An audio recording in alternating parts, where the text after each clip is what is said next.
What's up, guys? Welcome back to my garage. This is going to be episode 2 of the XS1100 build.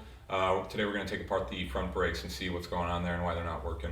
Anything that goes should stop, and I definitely want this guy to stop. So let's hop into it.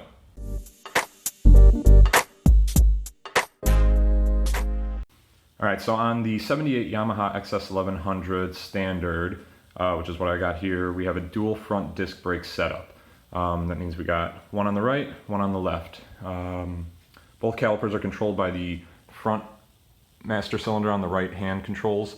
Some of the bikes, I believe, from looking at the service manual, have a split system where the rear brake actually controls the left caliper and the hand master cylinder just controls the right brake. Luckily this bike doesn't have that because I don't want that set up, or at least it doesn't look like it.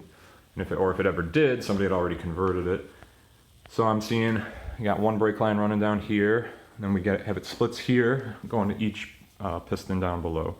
So let's take it apart. I mean, they look kind of rough, but they don't look the worst I've ever seen.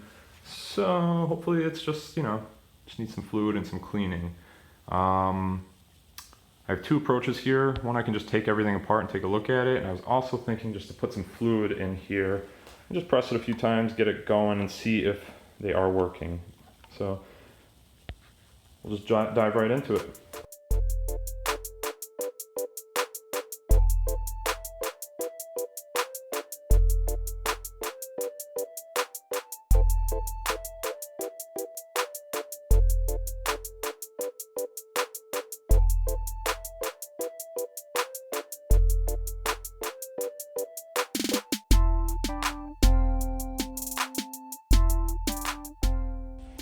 Alright, so we got all the front braking components here on my bench right now.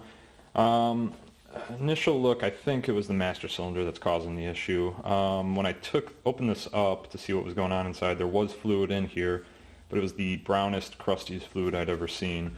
When I would actuate the piston by pulling on the lever, I saw no change in fluid moving or anything, no pressure felt on the front brakes at all. So that leads me to believe that, somewhere this thing's gummed up, and I've already kind of cleaned this a little, but this whole area was just filled with corrosion. That's where the piston is. I mean, there's a dust seal here, so corrosion doesn't necessarily mean it's causing a clog, but it's not a good sign to see it that unhealthy. But when I opened this up and just saw how brown it was and how filled with debris it was, it makes sense to me that somewhere some dirt, some dust, some rust, whatever it is, got clogged up in there and is causing the jam. So I'm going to probably need to completely rebuild this, which is pretty much just replacing the piston in there and all the seals.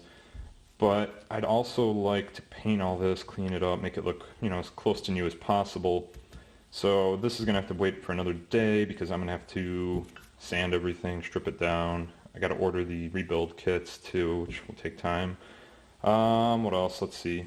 The rubber atmospheric pressure seal, in pretty good shape. I mean, it's dirty as all heck. You can see this is kind of what was inside the cylinder, is this kind of gunk.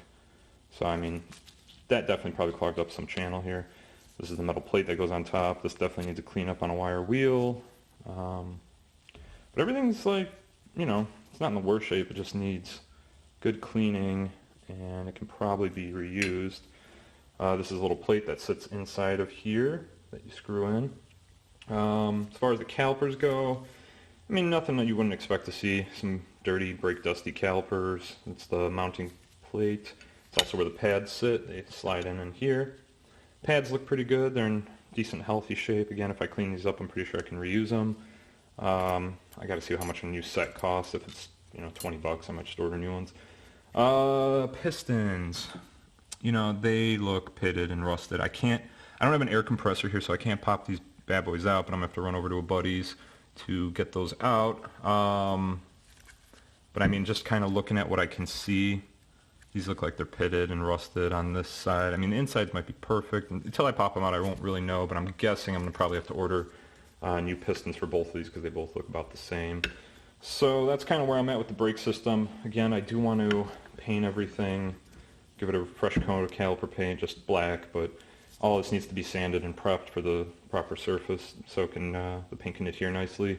So what I'm going to do now is just kind of organize all this, bag stuff up. I've already been kind of bagging things up. I've got the front caliper bolts, over here, banjo bolts.